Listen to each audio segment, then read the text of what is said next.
Hello and welcome, beloved, to the Dr. Mumbi Show. My name is Dr. Mumbi Saraki. How you doing? How's everything going? I really do pray you're well. Oh yeah, in all your ways. And that you are moving towards living your best life. Thanks to every single person that supports us on our Patreon account, on our PayPal account. We really appreciate love each and every one of you, everyone who has subscribed to both the Dr. Mumbi Show and the Dr. Mumbi Live channel. Love, love, love. And the fact that you guys watch, even you guys who watch, but you tell me you don't know how to subscribe, but you watch, I love each and every one of you. Truly, the awakening is real. And remember, fam, we're not just here to tell the news. We're here. Wake up, Africa! Sorry about that, fam. I super hate creepy crawlies, and I thought it was like something that was crawling, but it's just one of my small plants, my tomato plants that fell from above a ledge. Oh, that freaked me out. That freaked me out. Oh my gosh. Oh my gosh. I love each and every one of you. Family, you're the best.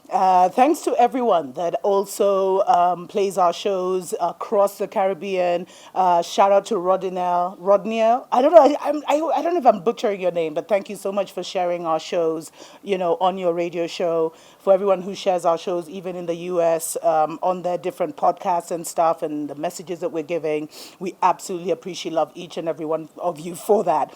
Now, I had talked about this on Twitter. If you're not following us, go ahead and find us at Dr. Mumbi Saraki, where the Madagascan president, he actually released a statement the other day where he said that Madagascar and the WHO had now agreed to work together. And even when I tweeted, you were all like, yo, don't trust them, don't trust them, don't trust them. That's all you were saying. We can't trust them. Let's do our own thing. Why do we, that was the main message. But let me know what you think as well as you continue to hear this story. So apparently, according to President Andry Rajoelina of Madagascar, he had a successful teleconference with Dr. Tedros, and he said that the World Health Organization actually commended Madagascar's effort in the fight against coronavirus. They congratulate.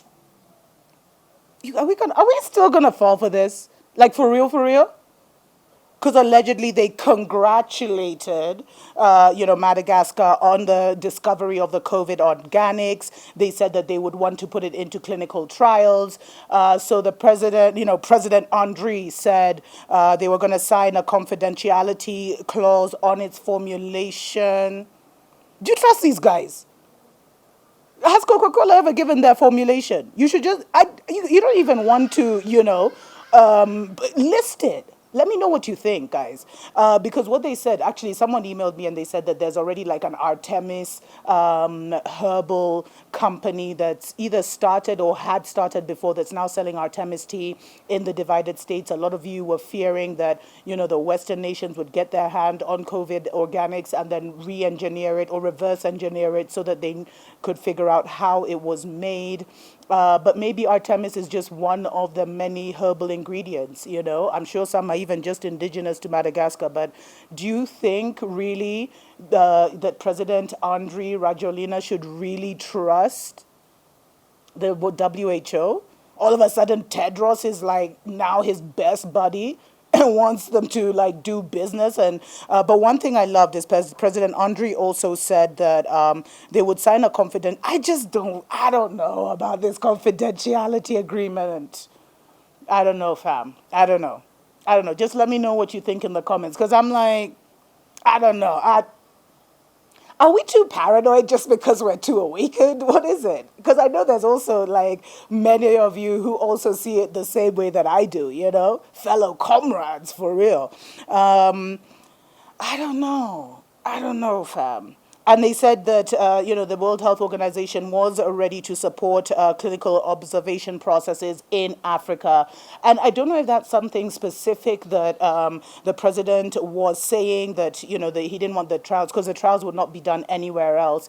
And I've actually released a story where I talked about how there are currently 115 vaccine trials happening across the world. None of them are happening in beloved Africa, if I could say that. And, even this story with Tedros and, the World Health Organization all of a sudden coming on board. Let me tell you something, fam. It has a lot to do with you and me.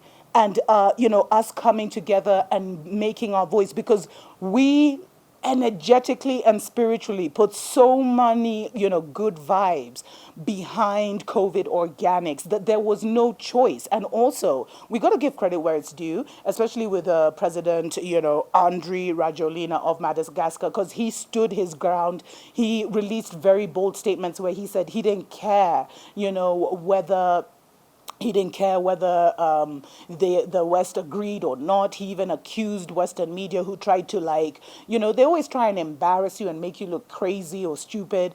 And he was like, would you feel the same way if it was a European, cure? And they couldn't answer that. And it was just like Africa was fully behind it. We also saw Nigeria, and I love this. Buhari came out and said we have to test we have to test it. Yes, perfect. At least be doing clinical trials of that, which is an herbal remedy. So it's very interesting. And, there was also a story that had come out earlier this week, which was talking about how Rajoelina had actually been bribed about $20 million to poison the COVID organics. That was actually fake news. But what I was told by people in the know, I love it. The policymakers. I love you, all leaders. I know a lot of leaders and policymakers across the African continent watch this show. We are not against you, but we're just saying, please use your positions of power to really make a difference. Be wise. Be as wise as a serpent, but as innocent as a dove.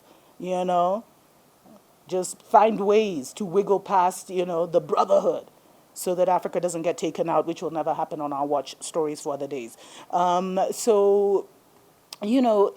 Yeah.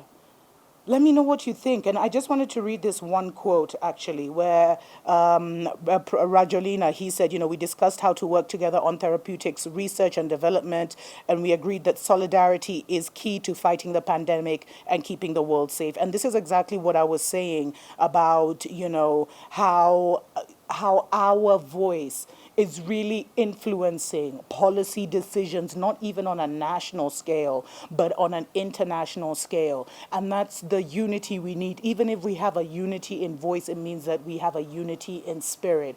And so I want to start by saying, from today henceforth, let's promote this unity, let's celebrate this unity. And I leave you with Tuko Pamoja.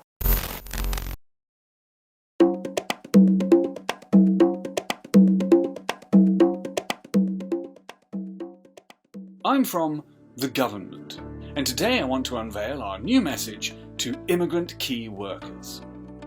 Get out. We at the government are all very grateful that you've been risking your lives to take care of us in hospitals, to grow our food, to deliver us post, to keep us clean, drive our buses, trains and taxis, and, do all the vital things that have kept this country running during the pandemic. But we need to let you know that once this pandemic has been sorted, we don't really want you in the country anymore. Which is why we've announced new immigration policies that would class the vital work you've been doing as low-skilled. Under our new points-based system, anyone earning less than £25,600, which is pretty much every key worker I mentioned earlier, will no longer be considered as having any worth whatsoever. Our approach to the points-based system is for the brightest and the best. It's for the high skills that we do need. So yes, we will bring overall numbers down by reducing the number of people with low skills coming to the United Kingdom. So yes, you may be the only thing stopping us from dying from a fatal illness or starving to death, but because you don't earn enough, we just don't consider you the brightest and the best. But I don't want you to think we don't value your contribution. So, we've extended all visas for immigrants working in healthcare by 1 year. We know you have enough to worry about, with the daily threat of spreading and catching COVID-19, made worse, of course, by the lack of adequate PPE. So, rest assured, we won't kick you out until we no longer need you. So finally, on behalf of the government, To all our key workers who are doing so much for the country,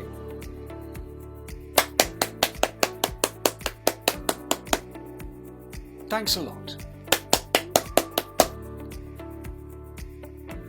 Now leave.